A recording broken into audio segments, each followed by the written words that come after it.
দীঘার রথের রশিতে প্রথম টান, সেজে উঠেছে সমুদ্র সৈকত দীঘা। রথ সাজানোর কাজ শেষ হয়ে গিয়েছে। পশ্চিমবাংলার এক বিখ্যাত শিল্পী সেই কাজ করেছেন। গত কয়েকদিন ধরে তিনি ও তার টিম সাজিয়ে তুলেছেন এই রথ। দীঘার নতুন জগন্নাথ মন্দির থেকে পুরনো মন্দির প্রায় 1 কিলোমিটার পথ জুড়ে চলবে রথযাত্রা। অনুমান করা হচ্ছে এবছর প্রায় 2 থেকে 2.5 লক্ষ ভক্ত রথযাত্রার সময় উপস্থিত হবেন দীঘায়। এই বিপুল জনসমাগম সামলাতে প্রশাসন, পুলিশ, দমকল ও জনপ্রতিনিধিদের সমন্বয়ে কাজ করার নির্দেশ আগেই দিয়েছেন মুখ্যমন্ত্রী। জগন্নাথের রথের নাম নন্দী ঘোষ। 16 চাকার এই রথ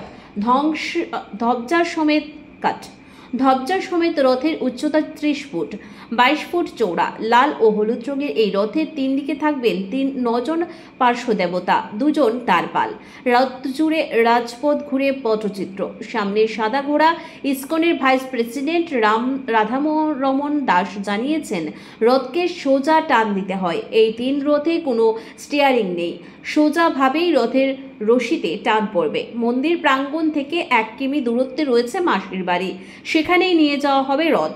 জগন্নাথ দেবের মন্দির প্রতিষ্ঠার পর দীঘায় প্রথমবার অনুষ্ঠিত হতে চলেছে রথযাত্রা উৎসব। সেই কারণে এবার প্রথম থেকেই বাড়তি গুরুত্ব ও সতর্কতার উপর জোর দিয়েছেন পশ্চিমবাংলার মুখ্যমন্ত্রী।